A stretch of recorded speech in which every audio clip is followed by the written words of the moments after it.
Hi, this is Kimberly Kohler, and you are watching Emerging Creatively Tutorials TV, ECT TV, episode 22. Hi, and welcome to ECT TV, Emerging Creatively Tutorials Television, the show about jewelry making and creativity. I am your host, Kimberly Kohler. You can find even more about jewelry making and creativity at KimberlyKohler.com. Hello, and welcome to episode 22 of ECT TV. If you're new, the ECT stands for Emerging Creatively Tutorials, which is my business name. TV stands for television. So, not to be confused with etc. TV, it's kind of different, ECT TV. So today, I'm going to teach you how to make a really cute ring. It has a bead dangle on it, and it's perfect for stacking. It's cute, just one, but if you stack it up, you can really fill your finger with bling if you want. I have done this tutorial on my blog, but not a video. So, and people loved it. So I thought I'd do a video to kind of make it even more clear so you can see exactly how to make it in real time, which if you're watching this video, I know that you like. So, one thing that I wanted to bring up before we get started, I recently I did a survey of my newsletter subscribers and my Facebook folks, and a question that came up quite often was about materials. So I wanted to kind of talk about specifically beads, where to get them, where I get mine, that sort of thing. I'm gonna just give you all my little secrets that aren't really that big of a secret. So I talk about Happy Mango beads a lot, and that's because they are absolutely my favorite bead store, because they have all kinds of different, the variety is amazing. They have beautiful, unique beads that you can buy and other findings and supplies. I love their ethics. They don't use extra plastic baggies that you don't need, for example. And I also know that they go and kind of travel the world getting their beads. So I love Happy Mango beads. So that's my number one place to get beads. And honestly, my number two place is probably a little bit different than a lot of people's, but I don't know how many of you know my history, but I have made jewelry for years, and right now I'm not actively selling my jewelry, but I'm kind of getting the itch to do it again. So don't be surprised if you see me selling jewelry again sometime soon. But I made recycled jewelry. So I would reuse materials. I use a lot of game pieces. I use a lot of hardware, and most of the beads I would use came from thrift stores. So let me give you some tips if you want to go the thrift store route for getting your beads, because you're not going to walk into a thrift store and ask, where's the bead section? You find jewelry that they're selling, and you want to just kind of look for the components on the piece of jewelry that you like. So maybe you find a necklace, maybe it's kind of ugly, you don't like the design, you don't like how it was made. However, it has some really awesome beads on it, and that's usually what you'll find. Like, okay, so I don't like that, but I do like the beads. Or maybe it's just like a strand, a beaded necklace that you want to take apart and make into rings, for example, or something else. So find an individual component or components that you like of the piece of jewelry, and then usually you're only going to pay like a couple bucks, and you have like all new supplies. So thrift stores are awesome. I am lucky enough to live in a town with a bunch of thrift stores, but maybe you don't. So you can do the same thing at flea markets. You can do the same thing at yard sales, garage sales, estate sales.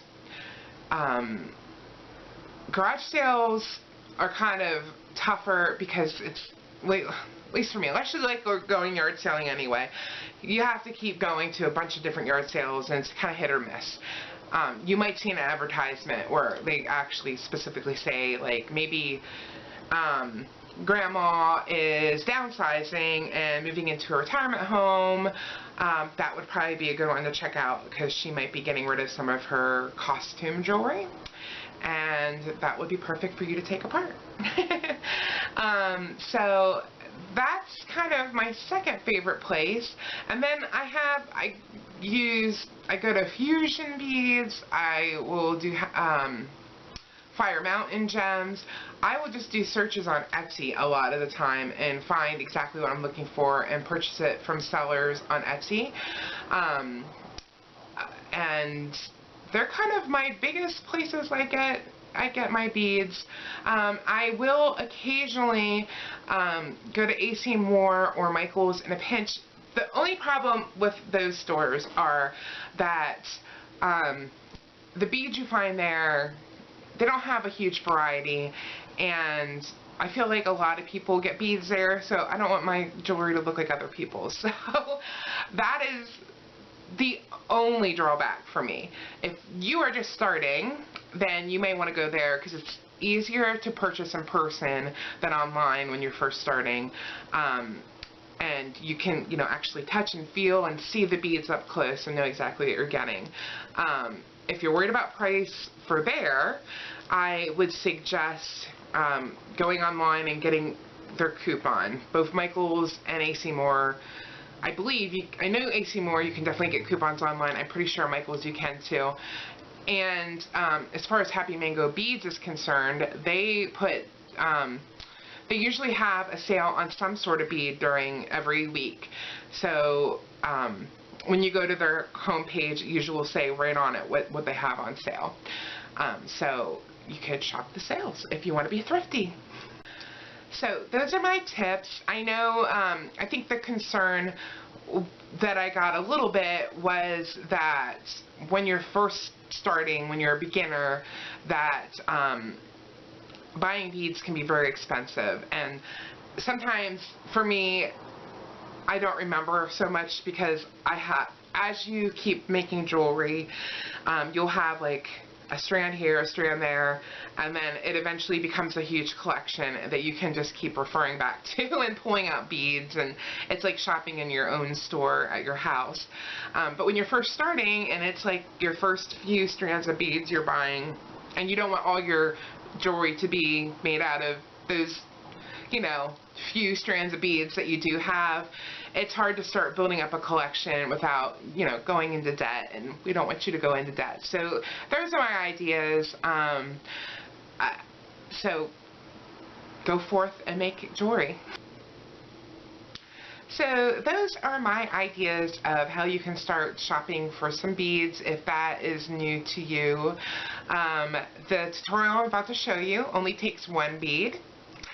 So if you go to Happy Mango Beads or a thrift store, yard sale, flea market, Fusion Beads, wherever, you only need one bead, and if you buy a strand, then you have a whole bunch more to go back through the past episodes and make some more jewelry to match it. Alright, so let us get started. If you like my free videos here on YouTube, then you're going to love my e-courses and workshops. To find them, go to KimberlyKoehler.com, click on the Shop tab, and explore to find your perfect program. So these are the tools and materials you'll need for the Bead Dangle Ring. You will need a ring mandrel or something cylindrical to wrap your ring that is the size of your finger. So you could use a pen or something if when you wrap around it, it's the same size as the finger you'd like to make your ring for. You'll need 20 gauge wire, And you just need a little bit of both of these wires. And then 22 or 24 gauge wire. I'm using 24 gauge. 22 would be fine too, but something that's kind of easy for you to manipulate. You'll need wire cutters, and you'll need chain nose pliers.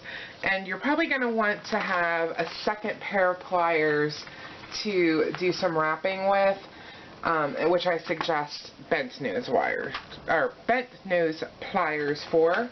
And then you need a bead. So just a little bead.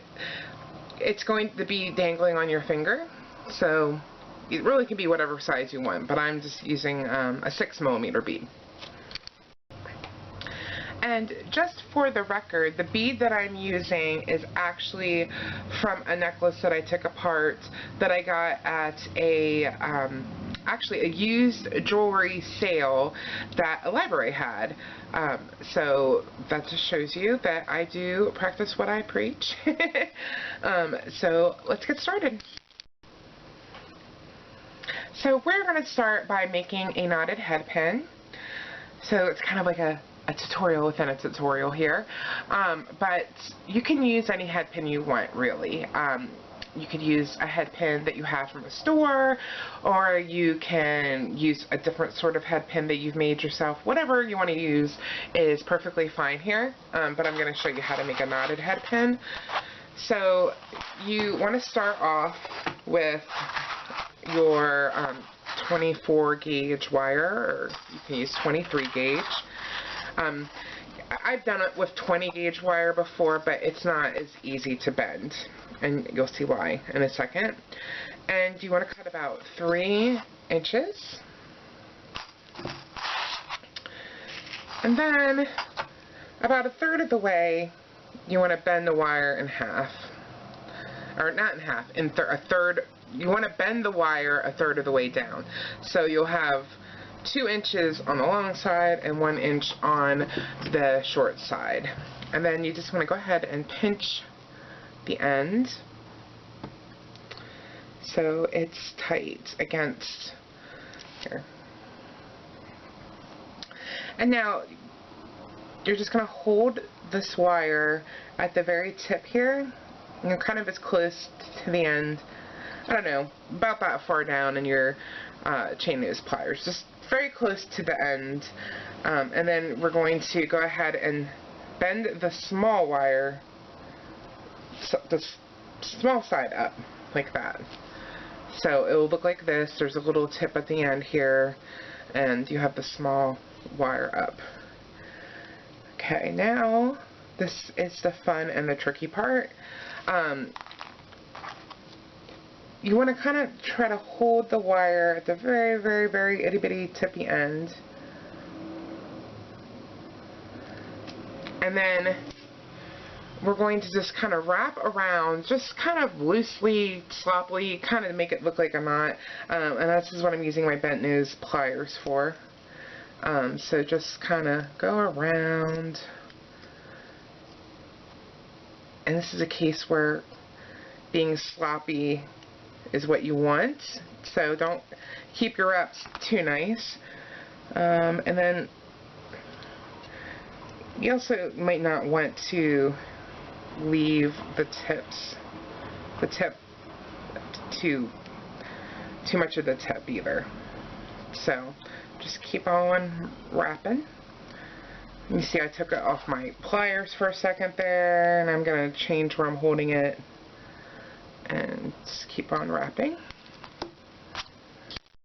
And you just keep going until you wrap all of the wire, and then just make sure your end is not poking out, because you don't want it to poke you when you're wearing the jewelry. If you can't quite get it poked in because it's a little awkward, you can trim off the excess. So now you have a knotted head pin. It's not really a knot, it just kind of looks like a knot. And so now we're going to make a bead dangle out of this with our bead. So just slide your bead on, And I've shown you, oops, I forgot a tool that you needed. You need round nose pliers.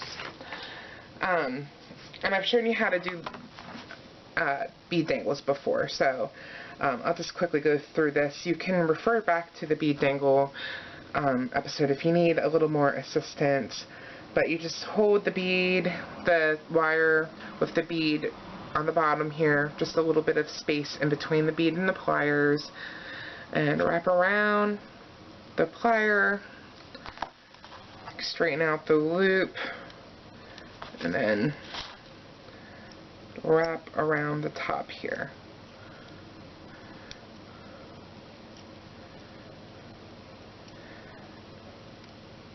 And it can be strange using a different gauge of wire than you usually do. I use a lot of 20 gauge wire, so this 24 gauge wire is kind of strange. Alright, so now I'm just trimming off any excess wire I have, and then making sure the end of the wire is not poking out. And so you have a bead dangle. I'm going to set that aside for now. Okay, so now we're going to actually make the band part of our ring. So, you know, the actual kind of the ring part of the ring. So grab your ring mandrel, and you want to go a size larger than you want your ring, so it will fit better. And wrap the wire around. I'm just going to trim this off just to help me a little bit. So when you actually do trim the wire, you want to leave a ½ inch from where the wires kind of meet on either side. And then you want to cut make a flush cut. So you use the flat side of the wire cutters toward your work. And do that on both sides. So you end up with something that looks a little bit like this. So now we're going to make a loop at each end of this wire. So first of all, you want your loops to be uniform, so make a mark on your round nose pliers, and it doesn't matter so much where the mark is, it just matters that your loops are uniform throughout a project. So my mark has faded, but it's near the tip. It's about right here. And you just use a Sharpie and mark your pliers, and it will rub off, as mine is almost rubbed off, and you just reapply it as needed. They make special tools too that have kind of different levels of sizes, and so you can just use that. It's easier to keep track of where your loop should be with those.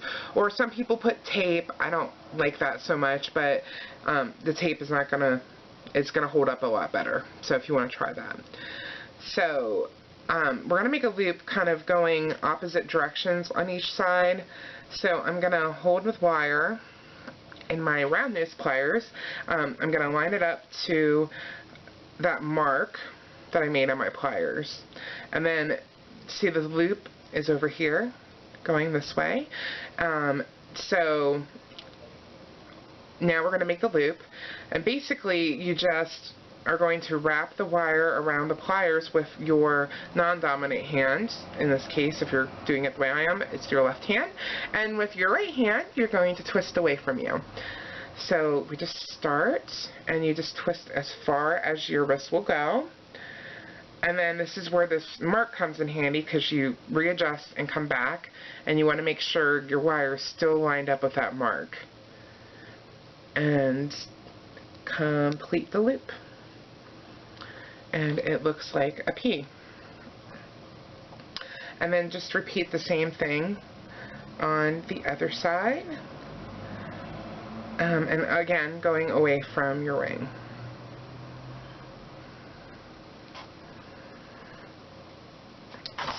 Alright, so now we're just going to finish up this ring. So we're going to take our chain nose pliers and just open up one of these loops. And you're going to do it just like you open up a jump ring. So you're not going to pull it apart like that. you're going to just kind of hold onto the ring with one hand and then pull the loop open like that.